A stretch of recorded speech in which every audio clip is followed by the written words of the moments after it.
Hello aspirants, I welcome you all to Daily Current Affairs Analysis of Shankar IAS Academy. Today's date is 15th of June 2025. Now displayed here are the list of articles that we are going to discuss today. In this first article, we'll be discussing in detail about what is this monoclonal antibody and how monoclonal antibody can be used to cure dengue. And in the second article, we'll be discussing in detail about Jerusalem. Because currently there are airstrikes between two different countries. And the third article will be seeing about the basics of IAEA, International Atomic Energy Agency. And then in the fourth article, we'll be discussing about ODOP scheme from the mains perspective, as well as we'll be discussing about the HPV disease from the mains perspective. So without any delay, let us get into the article discussion. Now look at this news article. The news is that SSI, that is the Serum Institute of India, has partnered with the Drugs for Neglected Disease Initiative, DNDI. So it is actually a non-for-profit research and development organization. They both have tied up in order to develop dengue monoclonal antibody. So here we have to learn about two important things. First is what is this monoclonal antibody and how monoclonal antibody will help in curing dengue. So we'll be seeing that in this news article discussion. First, we shall see about this monoclonal antibody. See this monoclonal antibody, it has been actually asked in the preliminary examination this year. So it is a very, very important concept. It can even be asked in science and tech part of mains examination. So what is this monoclonal antibody? So you can just I understand the main purpose of this monoclonal antibody with the name itself. So what is this? What is the etymology of this particular name? Mono, then clonal. Mono means single, right? And clonal means what? Cloning single cell. That is what monoclonal. And what is this antibody? What is the main purpose of antibody? It is to kill the pathogen, right? So what monoclonal antibody or the MAB actually mean is they will be taking a specific single type of very effective type of immune cell from the immune system. For example, not for example, exactly the B cell. It is also known as the B lymphocyte. So this lymphocyte, here you can see the image of B lymphocyte. So this B lymphocyte or the B cell, the exact effective cell from the immune system of a B lymphocyte will be taken, and this single cell, this B lymphocyte single cell will be multiplied into, it will be cloned into multiples. So this particular thing, it will be done only in the lab. So that is why it is actually a lab made protein, and it will be mimicking the immune response. So how it will work is, it is another important thing that you have to remember. So once it is being developed, it will be injected and it will target the particular pathogen. So while targeting the particular pathogen, it will make the pathogen either to die or not to spread. So these are the very important way how the MAB actually works. Now talking about the origin, as I said, it is cloned from a single immune cell, which is nothing but the B cell. Identical antibodies. Identical antibodies will be created with that. So the action is they will bind to the specific antigen and they will be neutralized or marked for immune destruction. So where it can be used? MAB can be used in different ways. For example, it can be used in curing breast cancer, then lymphoma. It can even cure lymphoma. Then it can even cure the autoimmune diseases like rheumatoid arthritis, then lupus, then infectious diseases like COVID-19, then Ebola, RSV. So even those kinds of dangerous diseases, it can be cured with this monoclonal antibodies, a very effective injection. Now moving on, we shall see about the examples of the monoclonal antibodies. Here I have mentioned all the names. Even the preliminary examination, UPSC might mention the names of these drugs, and they might ask which of them following is the right match for the above, the right description for the above. So those kinds of questions can also be asked. That is why I have displayed here. Now, who regulates monoclonal antibody in India? So the regulator in India is nothing but the Central Drugs Standard Control Organization, CDSCO, which comes under Ministry of Health and Family Welfare. See, you have to learn about all these departments as well as ministries. Who is the director? What is the organizational setup of that particular department? Because nowadays UPSC prelims are asking they are giving three different pairs. What is who under which department it comes? What is their purpose, and what is the department name? So those kinds of question also is being asked. Now moving on, we shall see about quickly say about dengue. Now, this dengue is actually caused by a dengue virus, and the vector which inserts the dengue virus into our human body is nothing but the female Andes aegypti. It is actually a day biter. So here many of them might have a doubt, why always a female mosquito is acting as a vector, because only female mosquitoes require blood for reproduction as well as for their survival. Male mosquitoes, they do not require blood. They actually feed on juices from the plant as well as fruit nectars. So those kinds of food only they will be feeding on, but female, they require blood for reproduction, and that is why they bite us. So and that is also the reason why they act as a vector for most of the dangerous diseases, and one of the disease they causes this dengue, and it is actually spread across 100 countries. So it is a very very important concerning disease.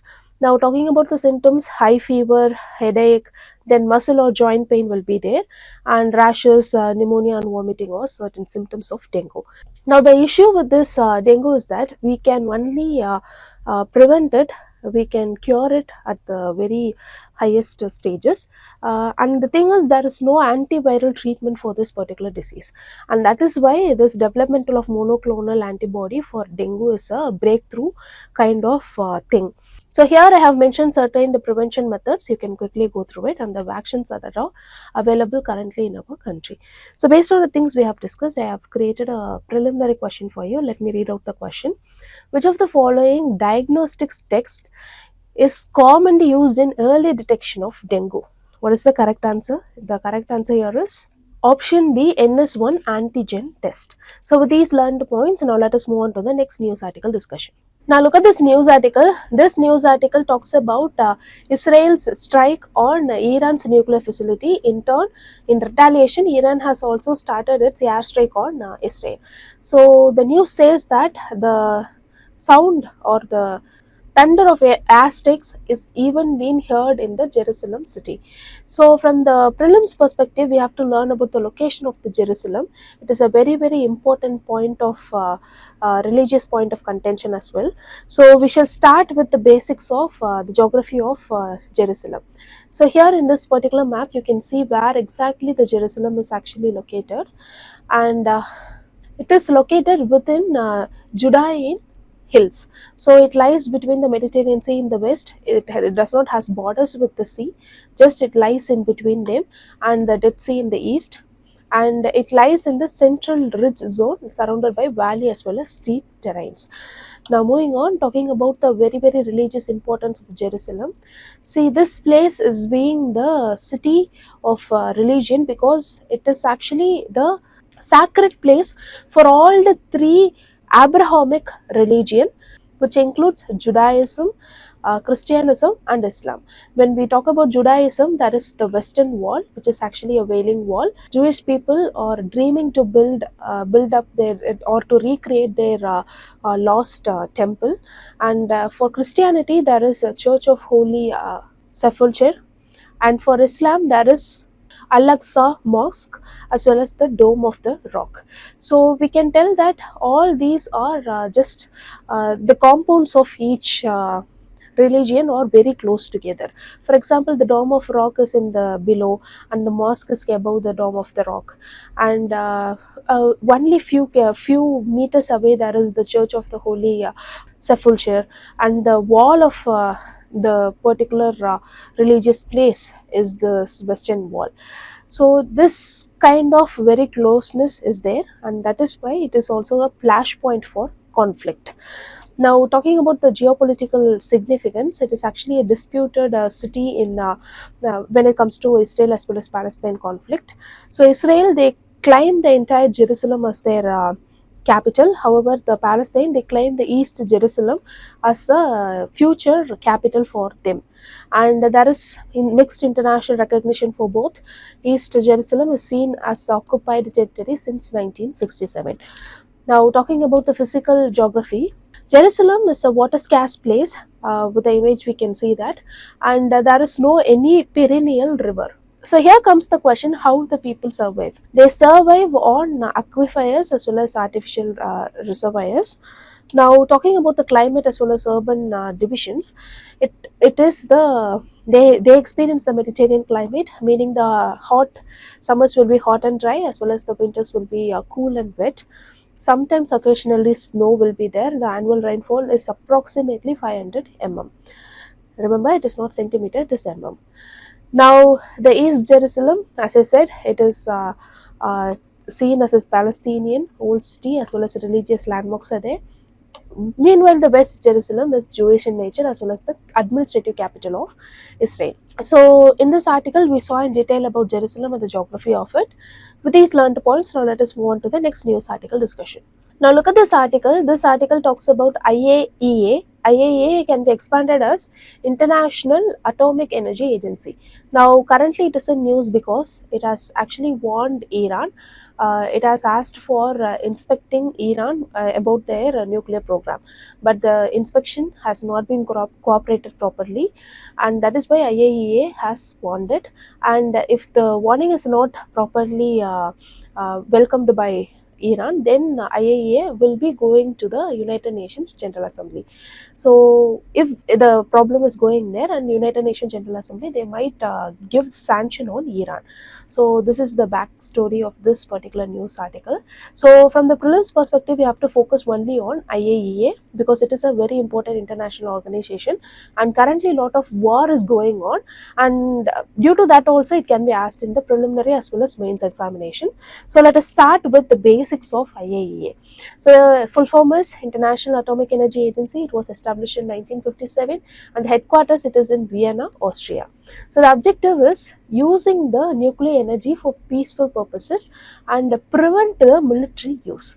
So, everyone will be knowing about the nuclear energy. It will be radioactive in nature. So, it can be used for the peaceful purposes as well as for the destructive purposes. So, when we talk about the peaceful purposes, we are talking about nuclear power plants. So, there are two ways of generating energy. One using or burning coal, we'll be calling it as thermal power plant. So, with that, steam will be produced, and the steam will be used to rotate the turbine to generate the electricity.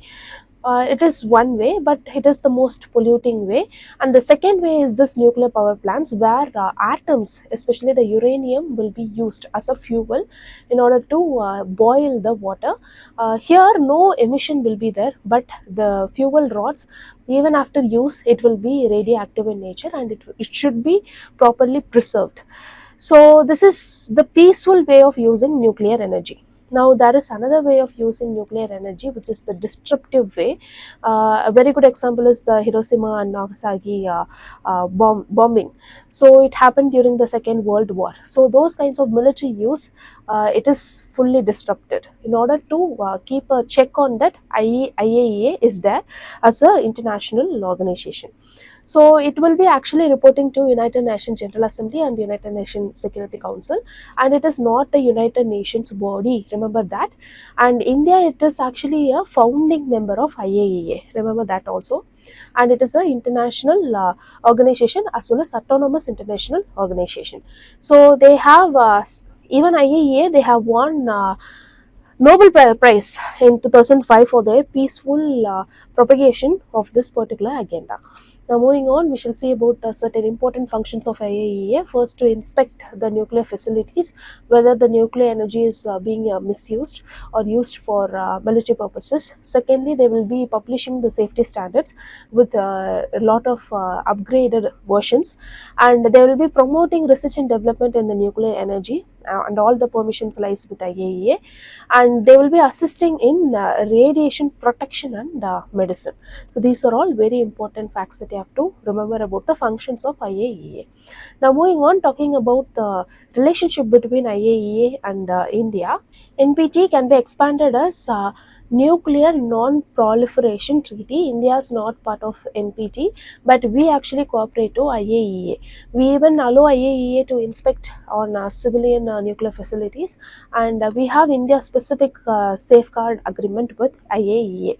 And IAEA, they also support our thorium program, India's thorium program, in order to use thorium as a fuel instead of uranium. So we also have those kinds of plans. Now, based on the things we have discussed, I have created a preliminary question for you. Here, two pairs has been given. In column A, certain organization has been given. In column B, their purpose or the facts has been given. So here, the correct answer for the particular question is option A. So here, IAEA, it promotes peaceful use of nuclear energy and enforces safeguards. We can tell that. And the second second pair, we can pair it with third option, prevents spread of nuclear NPT weapons and promote disarmament. And the third one, it is CTBT, it bans nuclear explosion for all purposes. And NSG, it is nothing but controls export of nuclear materials as well as technology. So with these learned points, now let us move on to the next news article discussion.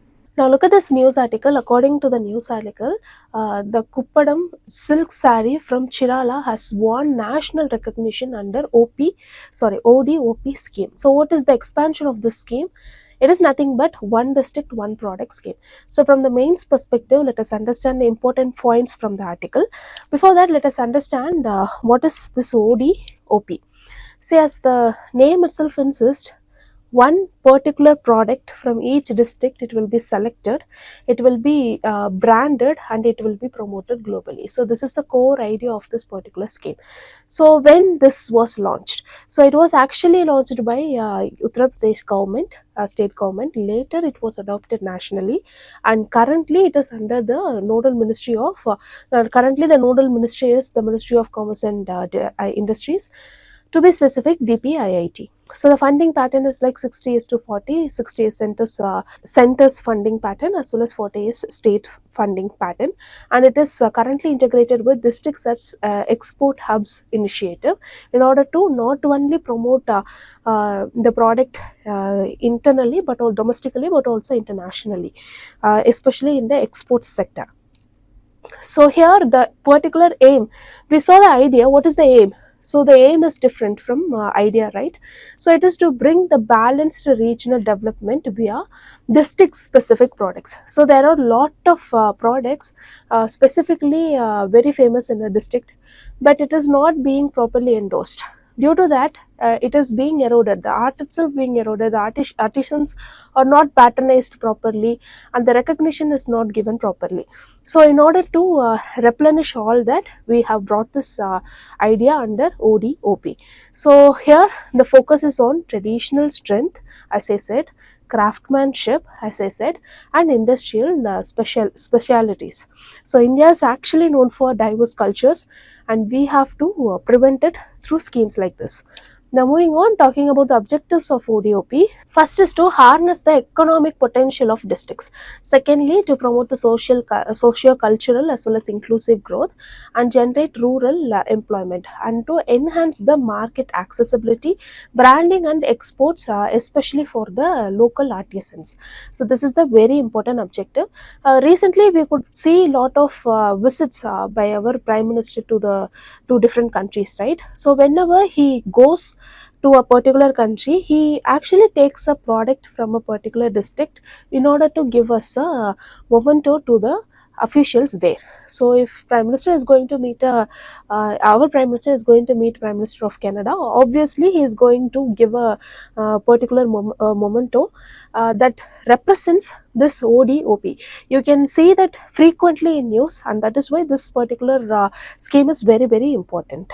Now moving on, let us see some of the implementation strategy.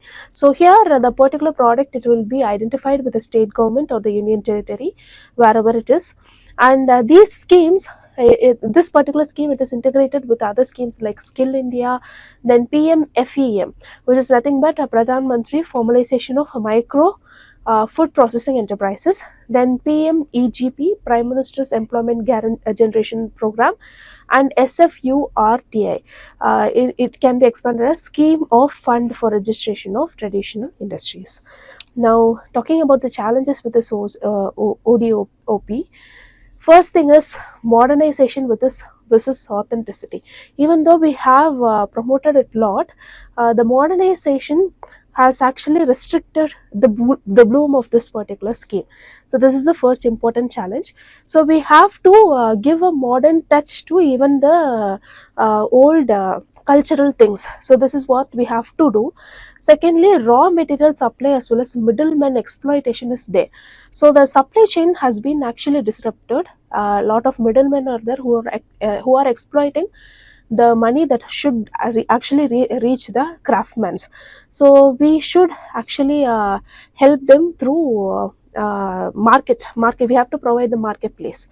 And thirdly, youth disinterest and skill erosion. The skill are actually eroding, and the youth, they are not interested in skills like these, learning skills like these, which is leading to erosion again. Now this is a very big challenge, because for the time being this particular scheme can bloom, but just imagine after 10 years what happens if all the older artisans were not there. So the skill must be transferred, right? So here that issue is there. For that we can conduct lot of workshops, we can include schools, we can bring a lot of school students to the workshops of these artisans. A lot of students might not be aware of it, who might develop interest over time. So those kinds of things can be done. And finally, there should be a need for sustainable production practices should be there. Now these are all certain challenges. So what can be done? Firstly, skill building and design innovation. See, for this we have to include lot of we need public and private partnership. We have to bring in conduct, we should conduct lot of workshops, and establish artisan clusters and cooperatives. See, this is a very important thing, because these cooperatives, they will eliminate the middlemen and provide the fair price for the products. So this must be done, and we have to set up design cum resource centers. This should be promoted. And finally, we have to increase policy support and market linkages. So this is the very important thing. So if we are not providing market linkages, even then we have to promote cooperatives, and we have to give lot of concession for those kinds of cooperatives. So if that is there, then market linkage will be automatically there. So these are certain important facts that you have to remember. From the mains perspective, I have generated a question for you. You can write an answer and post it in the comment section, so that we can review your answer as well as your peers can review it. Now look at this article. This article talks about HPV. HPV can be expanded as human papilloma virus. So from the mains perspective, we have to learn about HPV. And the news is that HPV does not only affect, it is not only restricted to women, but the impact can also be seen in men. So this is the first important thing that you have to remember. This particular thing has been advised by a doctor in the Conquer HPV and Cancer Conclave 2025, which held in Visakhapatnam. So from the mains perspective, let us revise about HPV. What are all the initiatives that has been taken in order to curtail it, and then we shall see what is the way ahead. So let us start with what is this HPV. See, human papilloma virus is actually a virus. It is a sexually transmitted infection, and it is very common, and it can cause cervical cancer in women, not only affecting women, but also it will be affecting men as well. So it is transmitted primarily through the sexual contact. However, even without the sexual contact, people are prone to HPV, for which awareness is not properly provided, which is a very big concern right now. So here in this image, you can see how HPV virus can cause a cervical cancer. Now moving on, let us see about the impacts or the current data when it comes to HPV in our country. So the HPV is the leading cause for cervical cancer in our country. Literally 1.2 lakh new cases per year has been accounted for cervical cancer due to HPV, and the mortality is 75,000 deaths annually. When we talk about the male health, it can lead to infections like penile as well as oropharyngeal cancer. So both are rising among men, which is actually a secondary infection of HPV in women. And the economic burden, the cure is very costly, as well as the productivity during the treatment time is lost, and the gender inequity is there. It is the narrative is actually focused only on the women, but not on the men. So the male impacts are being undermined right now. Now moving on, talking about the recent development, India, we have a indigenously developed HPV vaccine. We developed in 2023. It is nothing but the Servavac. Even today, you can get immunized yourself using this particular shot. And according to the NFHS 5 report, only 22% of eligible women are screened when it comes to this cervical cancer caused due to HPV virus. Now moving on, talking about certain government initiatives, we require a lot of government initiatives focusing on HPV virus. But currently, we have rolled out the HPV vaccine, indigenous vaccine. Secondly, there is a support, financial support under the Ayushman Bharat as well as Rashtriya Arogya Nidhi, in short called as RAN. As well as there is school vaccination pilot programs that has been conducted in Punjab, Sikkim as well as in Delhi. Now moving on, we shall talk about the challenges when it comes to this HPV vaccine. See, the first thing is the awareness deficit. Many people do not have the understanding of what is this HPV, and mostly men, they ignore the STI. And secondly, there is vaccine hesitation due to stigma as well as misinformation. This is also causing due to the lack of awareness, and there is accessibility and affordability issue. For example, the vaccines for the HPV is not universally, it is not under the universal immunization program. So accessing it as well as the affordability to access it, not everyone could not access it. And there is general bias. It is actually the policies are only women centric but not men centric, but not equal for both men and women. The gender centric policies are not there. As well as there is weak screening infrastructure. The rural areas are underserved when it comes to this HPV. Now moving on, we have to see what can be done in order to improve the quality of HPV, in order to reduce the burden of HPV. First is universal vaccination. This is the first important thing that we have to do. We have to include both the genders. And second thing, we have to bring in a lot of mass awareness, both when it comes to schools, healthcare workers as well as media. And we have to strengthen screening using the mobile units as well as telemedicines. And fourthly, we have to bring in gender neutralized neutral policies. As I said, we have to reframe the narratives. And the public-private partnership should be there. We can ask for the CSR as well as the private hospitals to be included in the prevention program. And finally, we can bring in a lot of digital tools. For example, we had a CoWIN app for COVID, right? So those kinds of tracking apps can be used, and the education uh, and awareness and education can be given through ABDM. So these are all very important facts that you have to remember about HPV. See, it is currently being less attention has been given, but in the future time, a preliminary question might be asked as well as mains question can be asked, and a very important concern when it comes to India. So based on that, I have created a mains question for you. Let me read out the question. You can write an answer and post it in the comment section so that we can review your answer as well as your peers can review it. Let me read out the question. HPV vaccination in India reflects a case of scientific progress outpacing social acceptance.